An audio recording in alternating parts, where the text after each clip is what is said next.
하나님의 하나님의 궤를 메고 오는 이 여정을 쉴 수도 있었고 또 실수를 통해서 반면교사 삼아서 드디어 그 궤를 예루살렘 성 다윗성에 가지고 오는 그런 어떤 예식도 어제 우리가 살펴봤고 오늘까지 그 기사가 이어져요. 그 일들이. 그러니까 역대기에 다윗에 관한 기록이 많기는 하지만 그 많은 기록 가운데 석장의 말씀이 이 하나님에게로 옮겨오는 것과 관련됐다고 하면 무엇보다도 중요한 일이 아니었을까라는 생각을 좀 합니다. 1절 한번 보세요. 1절. 자, 하나님의 궤를 메고 들어가서 다윗이 그것을 위하여 친 장막 가운데에 두고 번제와 화목제를 하나님께 드렸다라고 얘기합니다. 이제껏 잊혀졌던 존재였던 하나님의 궤를 다윗이 기억을 하잖아요.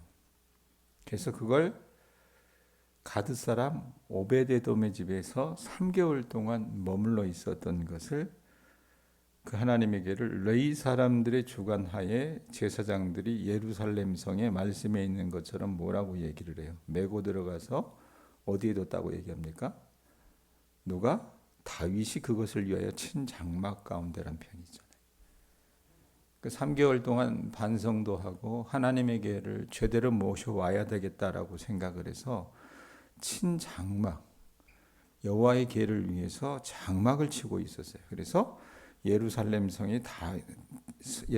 다윗성에 메고 와서 새로운 장막 안에 안치하고 제사장들이 번제와 화목제를 하나님께 드리는 그 상황을 오늘 말씀이 쭉 묘사하고 있습니다. 자, 2절 3절 한번 보세요. 다윗이 번제와 화목제 드리기를 마치고, 우리 식으로 얘기하면 예배 드렸다는 얘기죠. 화목제 드리기를 마치고 여호와의 이름으로 백성에게 축복하고 이스라엘 무리 중 남녀를 막론하고 각 사람에게 떡 한 덩이와 야자 열매로 만든 과자와 건포도로 만든 과자 하나씩을 나눠 주었다. 이렇게 얘기해요. 자, 다윗이 예식을 주관하고요. 여호와의 이름을 들어서 온 백성을 왕이 축복을 하는 거예요. 그러고 나서 예식에 참석한 일반 백성들을 대상으로 음식을 나눠줬습니다. 참석자들은 모두 떡 한 덩이와 고기 한 조각 그리고 건포도로 만든 과자 하나씩을 받았어요. 공짜라면 양잿물도 좋다고 하는데 떡 한 덩이, 고기 한 조각, 건포도로 만든 과자 받았으니 얼마나 좋았겠습니까? 여러분, 이건 이스라엘 백성들이 먹을 것이 없어서 왕이 그들의 입을 채우는 것이 아니라 식량 배급하는 것이 아니라 축제, 이 여호와의 궤를 다윗성에 안치한 그 축제를 기억하기 위한 특별한 음식이라고 보시면 될 것 같아요. 자, 그렇게 하나님 앞에 예배 드렸는데 4절 말씀부터 한번 보세요. 보면 뭐라고 얘기하냐면 또 누구를 세웠다 그래요? 레위 사람을 세워 여호와의 궤 앞에 섬기며 이스라엘 하나님 여호와를 칭송하고 감사하며 찬양하게 하였으니. 어제 여러분 우리가 말씀을 읽으면서 다윗이 뭐가 잘못됐구나, 내가 뭘 잘못해서 우사가 죽었구나라고 하는 것을 다 복귀했다 그랬어요.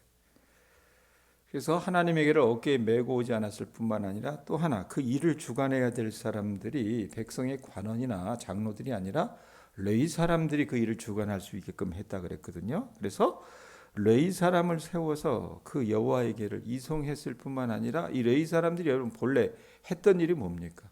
성전에서 하나님을 섬기는 일에 관여했던 사람들이에요. 그런데 이 다윗 때 여러분 다윗이 굉장히 머리가 좋았던 인물이에요. 사실은 지혜롭고 가는 곳곳마다 성과를 내고, 그래서 싸움만 잘했던 게 아니라 이 하나님을 찬양하는 이 부분에 있어서도 탁월한 은사가 있었던 사람인 것 같아요. 그래서 레위 사람을 세워서 하나님의 이름을 찬송하고 감사하게 했는데 그 레위 사람 가운데 우리로 얘기하면 뭐예요? 성가대장. 그 성가대장을 누구를 세웠냐면 말씀에 있는 것처럼 아삽이라고 하는 사람에게 세웠습니다. 그래서 이 아삽에게 상설 오케스트라, 그러니까 관현악단을 모집하도록 했어요.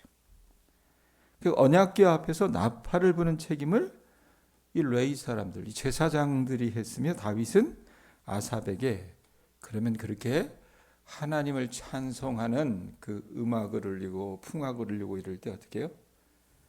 감사의 시 한 편을 딱 다윗이 적어서 넘겨줬습니다. 넘겨줘서 앞으로 이 하나님의 언약궤를 예루살렘 성 다윗 성으로 모시고 온 이 부분을 기억하면서 이 행사를 기념하라고 했어요. 그래서 다윗이 적어준 시의 내용이 8절부터예요. 예?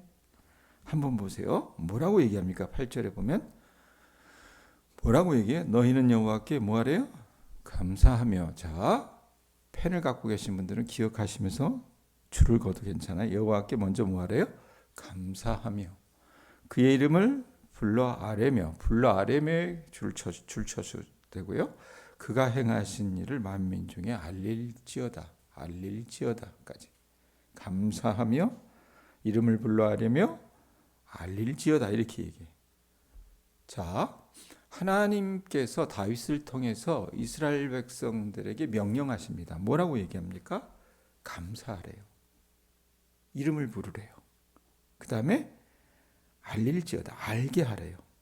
그럼 뭘 감사하고 무슨 이름을 부르고 뭘 알게 하라는 얘기입니까? 그 대상이 모두 하나님입니다. 하나님. 다윗이 하나님께서 자기에게 베푸신 은혜를 가만히 어떻게 회고해 보니까, 생각해 보니까 자기 안에서 솟구치는 감사를 여러분 주체할 수가 없었던 거예요. 여러분, 다윗이 처음부터 잘 됐습니까? 예? 어렸을 적부터 잘 먹고 잘 살았냐 그 말입니다. 사무엘이 다윗의 머리에 기름을 부은 그 날부터 이 사람은 이스라엘의 왕이 될 사람이니까 모든 사람들이 어떻게 손뼉치고 이 사람을 떠받들었습니까? 아니에요. 어떻게 보면 하나님께서 택하신 그 인물이 되면서부터 다윗은 고생길이었습니다. 좋은 일 해놓고도요, 좋은 소리 못 들었어요. 도망 다녔습니다. 그런데 그 고난의 역정을 통해서 다윗이 여러분 뭐를 깨달았냐면 하나님을 깊이 만났어요. 그러니까 이 고난이라고 하는 건 여러분 우리가 꼭 나쁘게만 볼 필요가 없는 거예요. 우리가 고난을 통해서 하나님을 알게 됩니다. 예? 그리고 고난을 통해서 하나님을 찾게 되고 고난을 통해서 하나님의 이름을 불러 아랜다 그 말이에요. 예? 그러니까 자기가 생각해 보니까 어때요? 그 하나님이 자기에게 행하신 그 일들이 너무나도 감사했던 거예요. 그리고 이제는 그 하나님의 행하신 일을 모든 사람들에게 알리고 싶었던 거라 그 말입니다. 그런데 그것은 단순히 다윗 일 개인에 관한 이야기만 그렇지 않다는 얘기예요. 이스라엘 백성들, 그 조상들의 역사도 그러했다는 얘기입니다. 그러니까 이런 하나님은 없었던 거예요. 예? 노예였던 이스라엘 자손들을 가나안 땅까지 인도하신 것과 같이 역사하신 그 하나님이 여러분 근동아시아에 어떤 신도 찾아볼 수 없었다는 얘기입니다. 자, 그래서 어떻게 해요? 9절에 다시 얘기합니다. 뭐라고 얘기해요? 그에게 뭐 하래요? 노래하며 그 다음에 그를 찬양하고 그 다음에 그의 모든 기사를 뭐 하래요? 전할지어다 라고 얘기해요. 하나님을 노래하고 하나님을 찬양하고 하나님을 전하라 라고 얘기해요. 여러분, 노래하다 라고 하는 얘기는 뭡니까? 우리가 일반적으로 알죠. 목소리로 흥얼거리는 거예요. 그러니까 일상생활 속에서 평안한 마음으로 어떻게 합니까? 하나님을 찬양하는 겁니다. 여러분, 우리가 오늘 찬송가를 했잖아요. 나의 영원하신 기업. 이걸 예배당에 와서만 하는 것이 아니라요. 사람들 머리를 만져주면서 어떻게 호미로 풀 뽑으면서도 찬양할 수 있다는 얘기입니다. 예? 일상 속에서 편안한 마음으로 찬양하는 거예요. 그리고 그를 찬양하고 라고 하는 표현이 있죠. 9절 중간에 보면 이건 뭡니까? 성가대 연주에 맞춰서 합창해보라 라고 하는 뜻이에요. 그러니까 예배 시간에 찬양대가 노래하는 것을 의미한다고 합니다. 그래서 이 노래하며 찬양하며 이건 뭐냐면 예배의 찬양과 찬양의 예배와 같다라고 얘기를 해요. 그리고 뭘 전하래요? 기사를 전할지어다. 기사는 뭡니까? 기적의 기자예요. 그 다음에 일사자입니다. 하나님께서 이스라엘 백성들에게 행하셨던 기적과도 같은 일들을 어떻게 해요? 나만 꼭 간직하고 있지 말고 하나님의 살아계심을 모든 사람들에게 전하라고 얘기합니다. 자, 10절 11절 또 어떻게 하래요?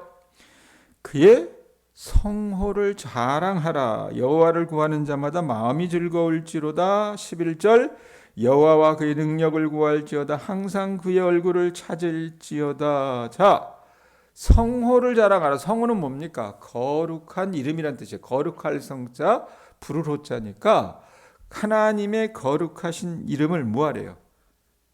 모든 사람들 앞에서 자랑하라는 얘기입니다. 이 자랑하다는 빛내다, 찬양하다라는 뜻이에요. 그래서 하나님의 이름을 자랑하는 것과 빛내는 것, 찬양하는 것은 같은 의미입니다. 그리고 우리가 본질적으로 구해야 될 것이 뭐냐면 여호와 하나님이신 것을 강조하고 있어요. 그래서 뭐라고 얘기해요? 10절 중간에 여호와를 구하는 자마다 마음이 즐거울지로다 라고 얘기를 해요. 11절에 보면 뭐라고 얘기합니까? 여호와와 그의 능력을 구할지어다. 항상 그의 얼굴을 찾을지어다 라고 얘기를 해요. 하나님의 능력을 구하는 것과 하나님의 얼굴을 구하는 것도 같은 의미예요. 우리는 여러분 하나님 아니면 하나님 대용품을 구하는 경우들이 종종 많이 있습니다. 요즘 젊은 사람들이요, 예배당에 와서 그 교회를 내가 다녀야 되겠다 선택하는 기준이 뭡니까? 여러분들이 믿는, 여러분들 속에서 역사하신 그 하나님을 그 사람들이 보는 눈이 있을까요? 사람들 끌어들이는 방법은 간단합니다. 예? 건물 그럴싸하게 지어놓고요, 돈 조금 줘서 좋은 반주팀 딱 데려다 놓고 찬양 인도자 하나 딱 세워놓고요, 그럴싸하게 설교자가 사람들의 양심 자극하지 않고 살살 다독이면 어떻게 하겠어요? 오죠. 예배당에 온다 그 말입니다. 근데 그걸 여러분 우리가 살아있는 예배라 말할 수 있겠는가? 좀 물음표를 좀 가져야 될 필요가 있습니다. 하나님을 자랑하고 하나님을 구하고 하나님의 능력을 구해야 되는데 어떻게 해요? 요즘 시대 사람들은요, 현대교회 예배는 어떻게 해요? 하나님의 대용품을 가져다 놓는다 그 말입니다. 근데 그거는요, 만족을요 오래 주지 못해요. 오직 하나님 구할 때만, 하나님을 목적으로 삼을 때만 우리 마음에 여러분 어떻게 해요? 샘솟는 기쁨이 있다 그 말입니다. 이걸 우리 교회가 구할 수 있었으면 좋겠어요. 아셨어요? 12절 13절을 보세요. 뭐라고 얘기합니까? 그의 종 이스라엘의 후손 곧 택하신 야곱의 자손 너희는 그의 행하신 기사와 그의 이적과 그의 입의 법도를 기억할지어다. 이 기억할지어다라고 하는 말 기억하세요. 12절과 13절이 여러분 하나로 묶여 있잖아요. 예? 여러분 성경에도 그렇죠? 12, 13이라고. 근데 이 원문을 따라서 나눠보면 12절은 그의 종 이스라엘의 후손 곧 택하신 야곱의 자손이요 라고 하는 얘기가 되고, 13절은 너희는 그의 행하신 기사와 그의 이적과 그의 입의 법도를 기억할지어다라고 나눌 수 있어요. 그렇게 나누면 이 시를 듣는 사람들은 누굽니까? 이스라엘의 후손 곧 택하신 야곱의 자손이 되는 거예요.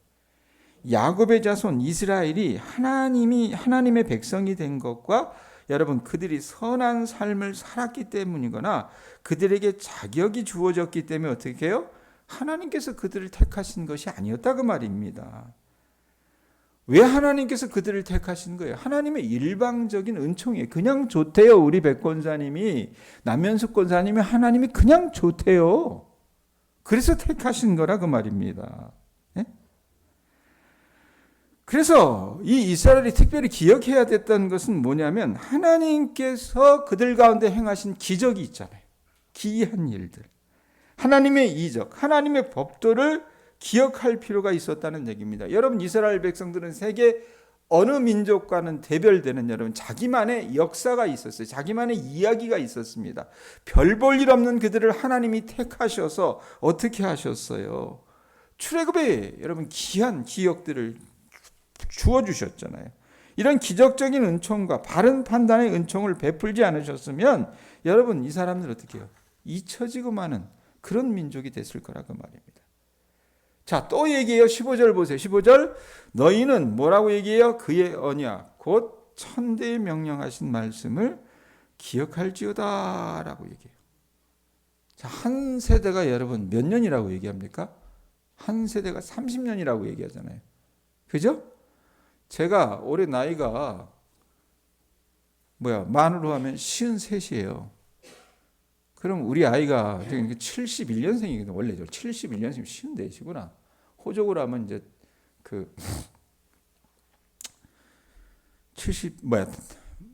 53시대지만 원래대로 하면은 54인데 우리 아들 큰 애가 여러분 몇 년생이냐면 2001년생이에요. 2001년에서 71을 빼면 얼마예요? 30년이잖아요. 그러니까 한 세대라고 하는 것은 그 아버지부터 아버지가 아들을 낳을 때까지 그 시간이에요. 그게 보통 30년 정도 걸린다는 얘기입니다. 자, 그런데 말씀해 보면 뭐라고 얘기해요? 그의 언약 곧 천대에 명령하신 말씀을 기억하라 그래요. 그럼 30에 곱하기 여러분 1000을 해보십시오. 그럼 몇 년이에요? 3만 년입니다. 3만 년. 그러니까 하나님의 언약과 은혜가 천대까지 지속된다고 하는 영원한, 지속된다는 말은 뭐예요? 영원하다는 얘기입니다. 그러니까 우리 하나님의 여러분 그 약속은요 바래지가 않아요. 변질되지가 않는다고 말입니다. 그래서 구체적으로 보세요. 16절, 17절 이것은 아브라함에게 하신 언약이며 약속을 하셨어요. 누구에게 하신 언약이래요? 아브라함에게 하신 언약이며 그 다음에 이삭에게 하신 맹세이며 그 다음에 17절에 이는 야곱에게 세우신 율례 곧 이스라엘에게 하신 영원한 언약이라. 자, 하나님께서 여러분 우리가 창세기 말씀을 쭉 수요일 날마다 배웠잖아요. 아브라함과 이삭과 야곱에게 언약을 맺으셨습니다.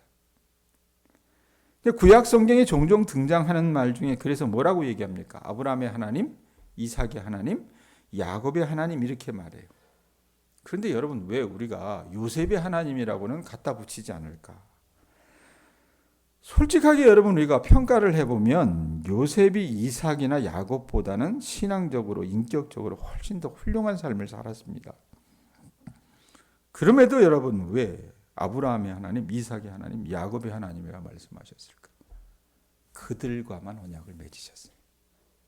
요셉과는 언약을 맺었다는 기록이 성경에는 없습니다. 그리고 이 유대 문화, 히브리 문화에서는 3을 완전한 숫자로 상징을 해요. 3이라는 숫자를. 그러니까 덧붙이지 않아도 충분하다는 얘기예요. 그래서 아브라함, 이삭, 야곱과 맺은 언약이라는 얘기는 뭐예요? 이스라엘에게 하신 영원한 언약이라는 얘기입니다. 완전한 언약. 자, 그런데 이 언약을 고대에는 어떻게 맺었냐면 너하고 나는 친구 되어서 어떻게 새끼손가락 고리 걸고 사이좋게 지내자 이렇게 하면서 약속하는 거예요. 고대 세계에서는 어떻게 언약을 체결했냐면 언약을 맺을 때는 꼭 짐승을 준비했어요. 소나 양, 염소, 비둘기 등 이것들을 어떻게 잡아서 죽입니다. 죽여가지고 피를 딱 빼가지고 어떻게 해요? 배를 딱 갈라요. 반을 갈라요. 반으로 딱 갈라놓고 어떻게 하냐면 언약을 맺지 않습니까? 예를 들면 남현숙 권사님하고 저하고 언약을 맺어요. 그러면 염소 하나 딱 잡아가지고 배를 딱 갈라놓고 그 다음에 어떻게 하냐면 권사님이나 저나 그 염소 사이를 어떻게 지나가는 거예요. 오늘부터 권사님하고 나하고 이런 약속을 맺습니다라고 서로 이야기하고 지나가요. 그렇게 하고 나서 언약을 맺었을 땐 여러분 세부 조항이 있을 거예요. 근데 만약에 이 언약대로 하지 않으면, 그러니까 두 사람 중 하나가 언약을 어기게 되면 어떻게 되는 거냐면, 왜 여러분 배 갈라놓고 지나가냐면 그 갈라진 짐승과 같이 죽임을 당하게 될 것이라는 것이 언약의 의미였어요. 근동아시아에서. 자, 그런데 하나님께서 여러분 아브라함과 이삭과 야곱과 언약을 맺으셨다고 그랬잖아요. 근데 그때는 누구만 지나갔냐면 하나님만 지나가셨어요. 사실 그 언약은요, 하나님 입장에서 보면 어떻게 보면 불공평한 언약이었잖아요. 그렇게 보면 하나님이 손해보는 언약이라고 말입니다. 그리고 아브라함 입장에서 보면 그것은 은혜로운 언약이에요. 왜? 자기는 거길 지나가지 않아도 되니까요. 그래서 그 언약을 맺으시면서 하나님이 아브라함부터 해주셨던 게 뭐예요? 이 야곱의 후손들에게 가나안 땅까지 소유하게 해주시겠다라고 약속해 주셨잖아요. 그 창세기 12장부터 쭉 나와요. 어떻게 보면 불공평한 언약, 이 은혜 언약의 최상급이 누구냐면 예수님이에요. 십자가가 그걸 상징합니다. 그런 의미예요. 자, 그런데 하나님께서 이스라엘 자손들에게 가나안 땅을 주시기까지는 시간이 오래 걸렸잖아요. 아브라함에게 약속하시고 여러분 바로 주셨습니까? 아니잖아요. 오랜 시간이 걸리지 않았습니까? 18절 보세요. 22절까지 보세요. 이르시기를 내가 가나안 땅을 내게 주어 너희 기업의 지경이 되게 하리라 하셨도다. 이거 언약의 여러분 내용이 이거라는 얘기 아셨어요? 짐승 잡아놓고 하나님이 거기를 가운데로 딱 지나가시면서 아브라함과 이삭과 야곱에게 여러분 어떤 언약의 내용을 주신 거예요? 이거예요. 가나안 땅을 내게 주어 너희 기업의 지경이 되게 하리라 하셨도다. 그랬는데 19절 뭐라고 얘기합니까? 그때에 너희 사람 수가 적어서 보잘것없으며 그 땅에 객이 되어 이 민족에게서 저 민족에게로 이 나라에서 다른 민족에게로 유랑하였도다. 여호와께서는 사람이 그들을 해하기를 용납하지 아니하시고 그들 때문에 왕들을 꾸짖어 이르시기를 나의 기름 부음 받은 자에게 손을 대지 말며 나의 선지자를 해하지 말라 하셨도다. 자, 여러분 야곱 시대에 우리가 수요일마다 말씀 가지고 나눴지만 이스라엘 자손들이 애굽으로 이민을 가잖아요. 기근을 피해서. 그때 여러분 몇 명이 갑니까? 고작 70명이었습니다. 예? 그리고 하나님께서는 아브라함에게 가나안 땅을 주어서 그에게 주어서 그들의 기업의 지경이 되리라고 약속하셨지만 정작 아브라함의 아내 사라가 죽었을 때 여러분 그 사라를 물을 매장지조차도 아브라함에게는 없었습니다. 한 평도 없었어요. 그러니까 아브라함은 철저하게 나그네 살이를 했어요. 가나안 땅에서. 그러고 나서 하나님의 약속이 500년이나 지나서 여호수아 때에 와서야 이루어지셨어요. 그 땅을 주시잖아요. 말씀대로. 그러고 나서 여러분 그 이전의 역사로 되돌아갔을 때 아브라함이 여러분 이 말씀에 있는 것처럼 가나안 땅을 주시겠다라고 하는 그 약속을 받긴 했지만 아브라함이 가나안에 있을 땐 철저한 나그네 살이를 했습니다. 그러니까 뜨내기였다 그 말이에요. 동양에 있어도 여러분 어떻습니까? 창녕성씨 아닌 이상 반남박씨 아닌 이상 아무리 이곳에 오래 살아도 어떻게 그 사람을 이방인 취급하는 그런 문화가 있잖아요. 가나안도 마찬가지라는 얘기였다 그 말입니다. 자, 하나님의 약속이 500년이나 지나서 여호수아 때에 이루어졌는데 아브라함이 여러분 어떤 일이 있었습니까? 뭐 늘 아브라함이 흠결 없이 살았어요? 뜨내기로 살 수밖에 없고 이방인으로 살 수밖에 없으니까 제일 여러분 간당간당하는 게 뭐야? 아브라함의 목숨이었어요. 근데 더군다나 이 아브라함의 아내가 굉장히 이뻐요. 그러니까 그 아내를 탐한 사람들이 많았다거나 그 말입니다. 대표적인 게 뭐예요? 그랄 왕 아비멜렉이 이 아브라함의 아내 사례를 보고 어떻게 합니까? 데려가요. 사례를 빼앗길 뻔하기도 했습니다. 그런데 그때 어떻게 하나님께서 그 사람 꿈에 나타나셔가지고 개입하시거든요. 간섭하셔서 위기를 넘어갈 수 있도록 하십니다. 그리고 이방 땅에서 법적 보호 장치도 없이 나그네로 살았지만 하나님께서 보호해 주셨던 거예요. 자, 그러면서 하신 말씀이 뭐예요? 21절 끝부분에 보면 뭐라고 얘기합니까? 그들 때문에 왕들을 꾸짖어 그랄랑 아비멜렉. 그 다음에 여러분 또 다른 왕을 꾸짖어 뭐라고 얘기해요? 22절 이르시기를 나의 기름 부은 받은 자에게 뭐하래요? 손대지 말라. 아브라함을 손대지 말라. 그리고 나의 선지자, 이거 아브라함입니다. 해하지 말라. 이렇게 하시면서 하나님이 어떻게 해요? 언약을 주실 뿐만 아니라 그를 지켜주셨다. 자, 이게 오늘 말씀의 내용이에요. 현 시대를 살아가는 여러분 그리스도인들에게 안타까운 건 뭐냐면 하나님에 대한 기억, 그 잔상이 그들 기억 속에는 많지 않다는 게 요즘 시대의 비극입니다. 그리고 동양교회 복은 뭐예요? 하나님이 여러분들 삶 가운데 행하신 그 기억들이 그래도 이 새벽에 나오신 분들에게 삶에는 분명히 있는 줄로 믿습니다. 아셨어요? 그럼 하셔야 될 게 뭐예요? 그거 꼭 기억하세요. 아셨죠? 내가 자칫 색이 바라는 것 같고 신앙에 내가 하나님에 대한 열심이 사그러지는 것 같을 때 하나님이 여러분들을 위해 행하셨던 그 일들을 기억하실 수 있기를 바랍니다. 그리고 그 이름을 찬양하며 그 이름을 아뢰며 그 이름을 전하는 주님의 자녀들 되실 수 있기를 주님의 이름으로 축원드립니다. 기도하겠습니다.